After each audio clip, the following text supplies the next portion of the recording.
d'expression anglaise. Par ailleurs, un recrutement spécial d'enseignants bilingues a été mis en œuvre dans l'enseignement secondaire.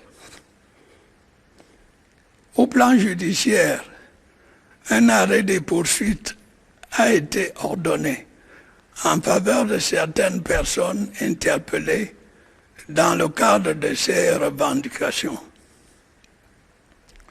Une commission nationale pour la promotion du bilinguisme et du multiculturalisme a été créée, afin notamment d'examiner en profondeur l'ensemble des sources de frustration de nos compatriotes des régions du Nord-Ouest et du Sud-Ouest. Par la suite, des décisions ont été prises pour accélérer le processus de décentralisation, avec en prime la création d'un ministère dédié. Les prochaines élections régionales serviront à parachever ce processus en permettant à nos compatriotes sur l'ensemble du territoire national de participer pleinement à la gestion de leurs affaires au niveau local.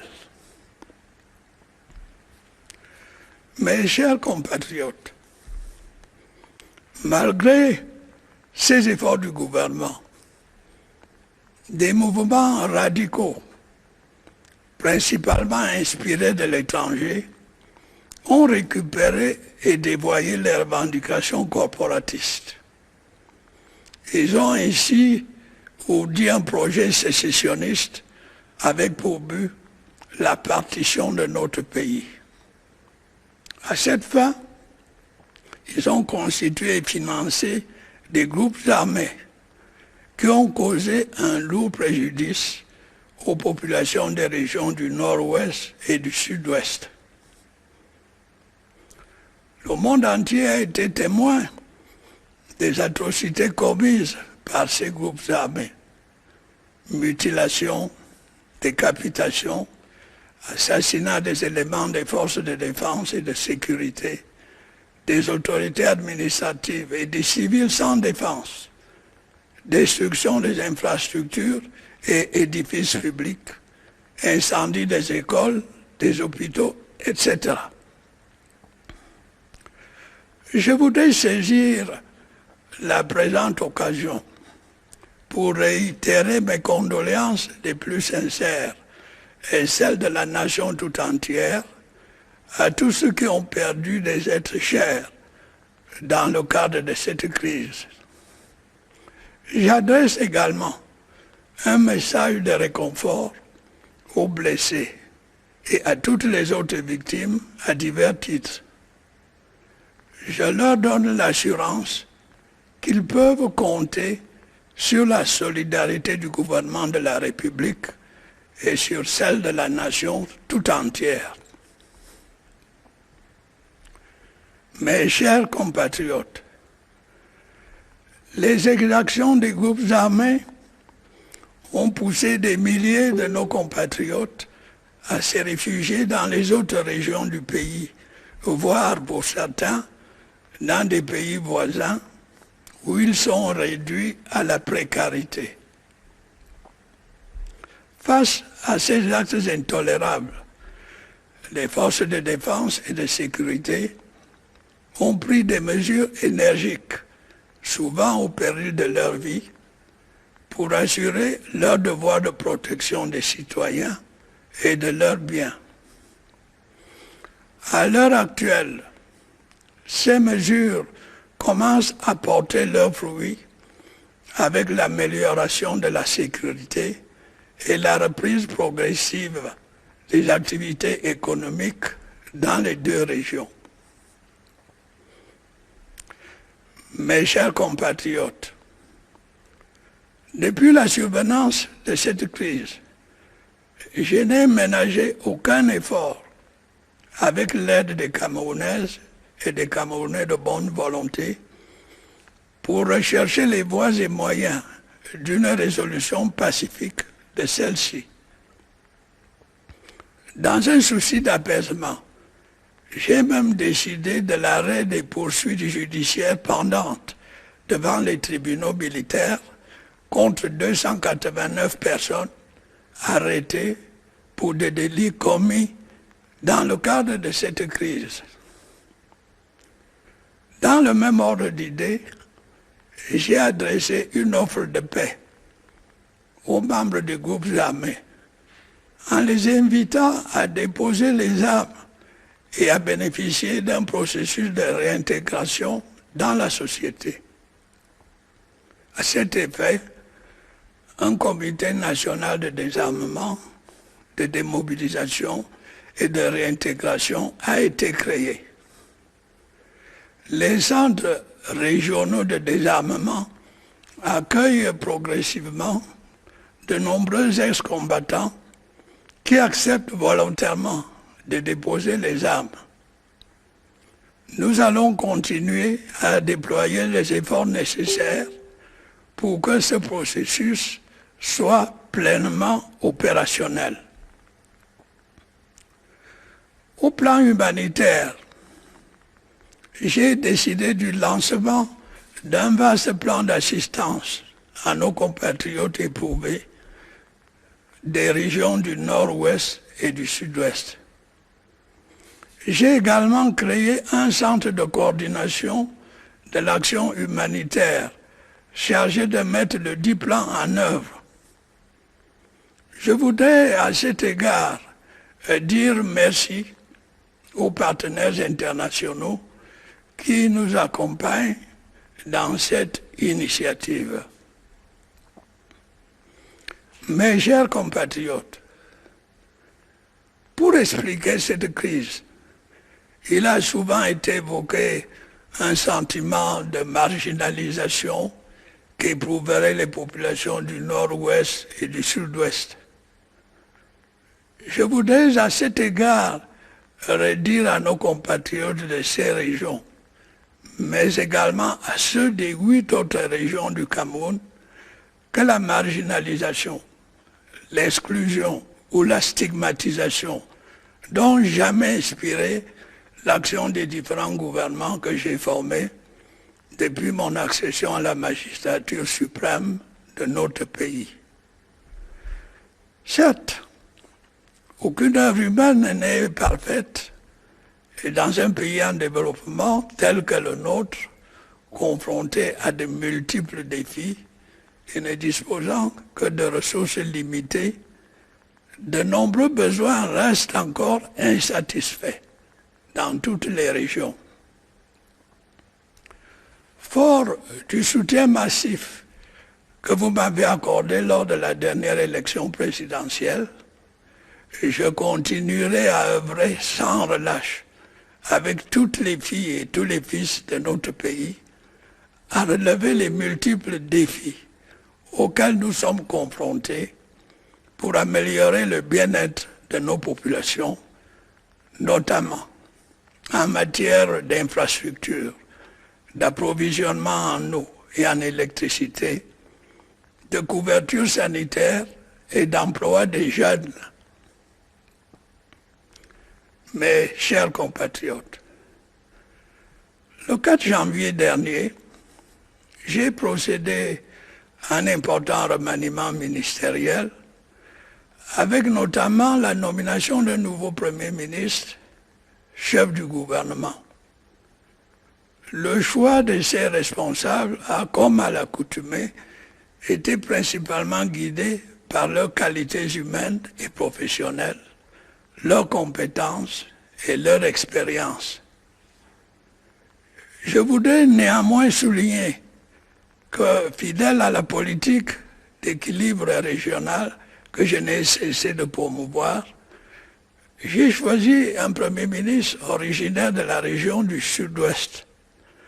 Son prédécesseur, qui a quant à lui passé près de 10 ans à ce poste clé, était originaire de la région du Nord-Ouest. De fait, depuis le 9 avril 1992, les premiers ministres chefs de gouvernement ont été choisis parmi les ressortissants de ces deux régions.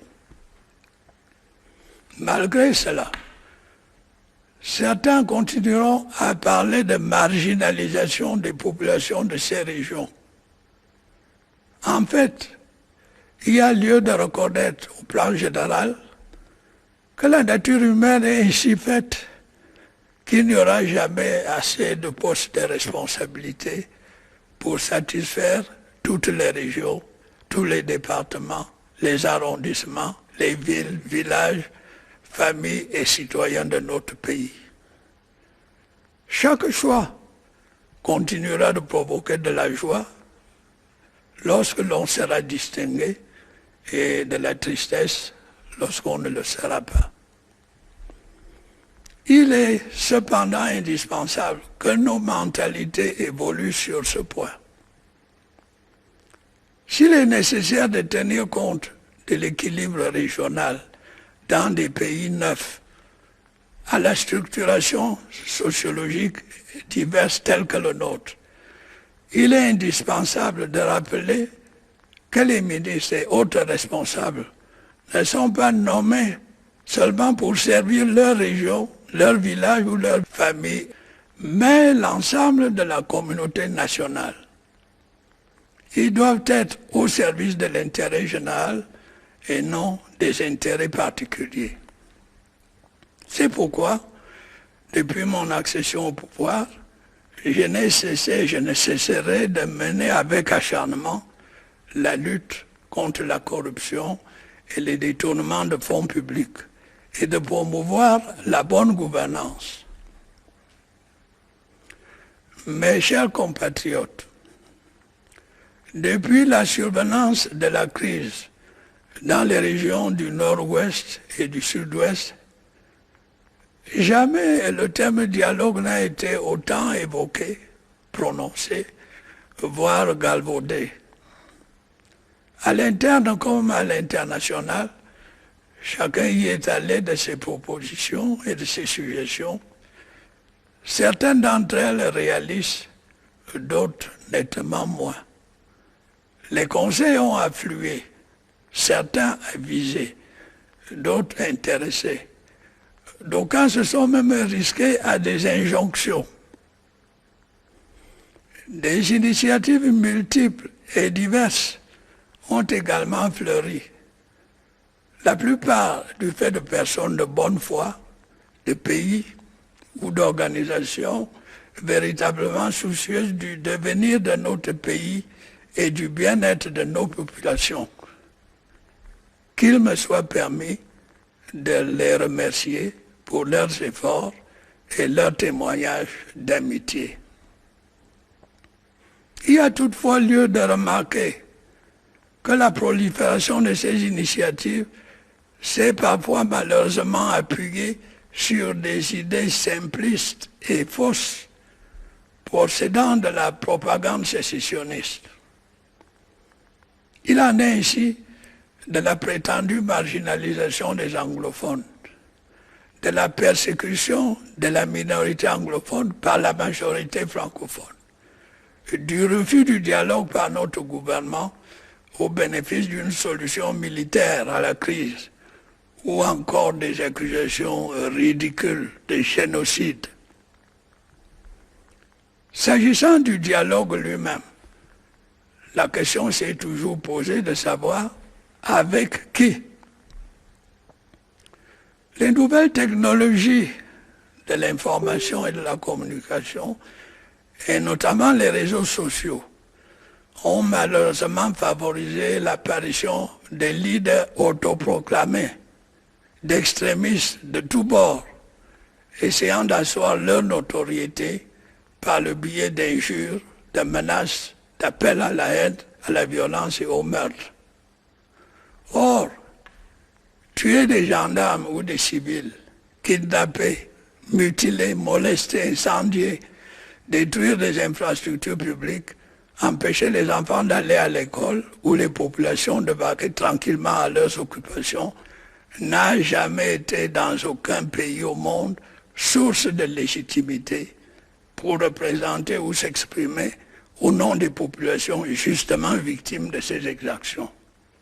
En démocratie, seule l'élection confère une telle légitimité. Mes chers compatriotes, les nombreuses consultations que je n'ai cessé de mener au sujet de cette crise m'ont permis de prendre la mesure de l'ardent désir des populations des régions du Nord-Ouest et du Sud-Ouest de retrouver le cours normal de leur vie, de pouvoir de nouveau en toute sécurité exercer leurs activités économiques et sociales, de voir les réfugiés et les personnes déplacées revenir et les enfants retrouver le chemin de l'école. La récente tournée du Premier ministre dans les deux régions a permis de confirmer ce sentiment. J'ai la ferme conviction à cet égard que le moment est venu de mobiliser toutes les forces positives et constructives de notre pays, à l'intérieur comme dans la diaspora, pour que ces désirs deviennent une réalité. C'est pourquoi j'ai décidé de convoquer dès la fin du mois en cours un grand dialogue national qui nous permettra, dans le cadre de notre Constitution, d'examiner les voies et moyens de répondre aux aspirations profondes des populations du Nord-Ouest et du Sud-Ouest, mais aussi de toutes les autres composantes de notre nation. Le dialogue dont il est question concernera principalement la situation dans les régions du Nord-Ouest et du Sud-Ouest. Mais il est évident qu'en cela même qu'il touchera à des questions d'intérêt national, telles que l'unité nationale, l'intégration nationale, le vivre ensemble, il ne saurait intéresser uniquement les populations de ces deux régions. Il aura donc vocation à réunir sans exclusive les filles et les fils de notre cher et beau pays, le Cameroun, autour de valeurs qui nous sont chères, la paix, la sécurité, la concorde nationale et le progrès. Il s'articulera également autour de thèmes susceptibles d'apporter des réponses aux préoccupations des populations du Nord-Ouest et du Sud-Ouest, ainsi qu'à celles des autres régions de notre pays. Le bilinguisme, la diversité culturelle et la cohésion sociale, la reconstruction et le développement des zones touchées par le conflit, le retour des réfugiés et des personnes déplacées, le système éducatif et judiciaire, la décentralisation et le développement local, la démobilisation et la réinsertion des ex-combattants, le rôle de la diaspora dans le développement du pays, etc.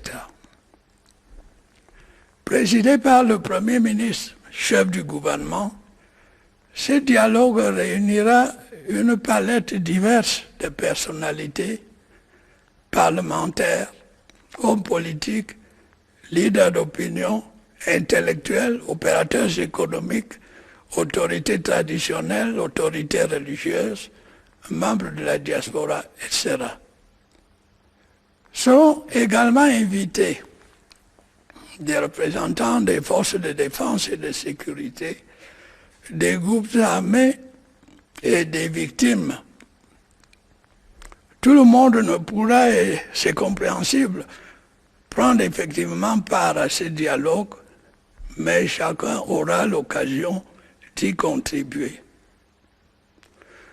En amont de la tenue effective du dialogue, le Premier ministre, chef du gouvernement, mènera de larges consultations afin de recueillir les avis les plus divers qui serviront de source d'inspiration pour la conduite des débats. Des délégations seront également envoyées dans les prochains jours à la rencontre de la diaspora afin de lui permettre d'apporter sa contribution à ces réflexions sur la résolution de la crise. Je voudrais, à cet égard, en appeler au patriotisme et au sens des responsabilités de tous nos compatriotes de l'intérieur comme de la diaspora, pour que chacun, où qu'il se trouve, saisisse cette opportunité historique pour contribuer à conduire notre pays sur les chemins de la paix, de la concorde, de la sécurité et du progrès. Mes chers compatriotes, la propagande des sécessionnistes a voulu présenter les décisions de justice récemment rendues à l'encontre d'un certain nombre de nos compatriotes dans le contexte de cette crise comme un obstacle au dialogue envisagé. Il n'en est rien. Je voudrais d'ailleurs en profiter pour préciser que le respect de la règle de droit et la lutte contre l'impunité constituent les piliers de la consolidation de l'état de droit à laquelle nous aspirons tous. Fouler aux pieds la règle de droit et assurer l'impunité à certains citoyens aboutirait à préparer le lit de l'anarchie.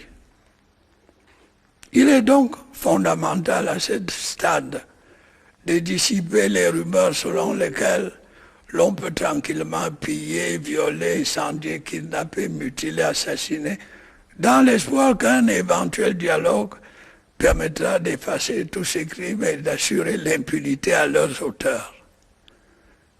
Une telle façon de penser ne peut qu'encourager la perpétuation des violences dans les régions en crise et même en susciter dans les régions où il n'y en a pas, ainsi que nous l'enseigne l'expérience vécue par plusieurs pays dans le monde. Il est toutefois vrai que dans le cadre d'un dialogue, d'un processus de paix ou de réconciliation nationale, il puisse être envisagé l'éventualité d'un pardon dans certaines conditions. Il est tout également vrai qu'au terme de notre Constitution, le chef de l'État est habilité à user d'un droit de grâce. C'est d'ailleurs fort de cette habilitation que j'ai adressé lors de ma récente prestation de serment une offre de paix aux membres des groupes armés. Je voudrais solennellement réitérer en ce jour cette offre. Ceux qui volontairement déposent les armes et se mettent à la disposition des centres de DDR n'ont rien à craindre. Leurs camarades qui s'y trouvent déjà peuvent en témoigner. En revanche, ceux qui persisteront à commettre des actes criminels, à violer les lois de la République, feront face à nos forces de défense et de sécurité et subiront toute la rigueur de ces mêmes lois. Il en est de même des promoteurs de la haine et de la violence qui, confortablement et impunément installés dans des pays étrangers, continuent à inciter au meurtre et aux destructions. Qu'ils sachent qu'ils devront tôt ou tard rendre des comptes à la justice. J'en appelle justement aux pays qui abritent ces extrémistes. S'ils se soucient réellement de la situation des populations du Nord-Ouest et du Sud-Ouest, qu'ils agissent contre ces criminels. La plupart n'ont plus la nationalité camerounaise, mais ils passent leur temps à collecter des fonds pour perpétrer des actes terroristes au Cameroun, à commanditer des incendies, des kidnappings et des assassinats, et à lancer des mots d'ordre pour empêcher les enfants d'aller à l'école et les citoyens de vaquer tranquillement à leurs occupations. Mes chers compatriotes, la communauté nationale tout entière fonde de grands espoirs sur les assises que je viens d'annoncer. Elle espère y voir l'opportunité pour nos frères et sœurs du Nord-Ouest et du Sud-Ouest de tourner cette page particulièrement douloureuse, d'oublier leurs souffrances et de retrouver une vie normale. Elle espère également voir notre pays poursuivre résolument sa marche vers le progrès grâce à une réflexion féconde sur les voies et moyens de créer les conditions d'une exploitation optimale des ressources naturelles et du formidable potentiel humain que recèle notre pays. Nous devons donc tous œuvrer à leur succès. Mes chers compatriotes, au fil du temps, nous avons su tirer parti de notre formidable diversité linguistique et culturelle, du talent de nos filles et de nos fils, de nos efforts et de nos sacrifices méritoires pour bâtir un pays solide et une nation forte. Ensemble, nous avons relevé de nombreux défis et remporté d'innombrables victoires. Nous avons prouvé que lorsque nous sommes unis, il n'y a pas de difficultés que nous ne puissions surmonter, d'obstacles que nous ne puissions franchir. Nous l'avons prouvé hier, nous le prouverons encore aujourd'hui et demain. L'avenir de nos compatriotes du Nord-Ouest et du Sud-Ouest se trouve au sein de notre République. Le Cameroun restera un et indivisible. Vive le Cameroun!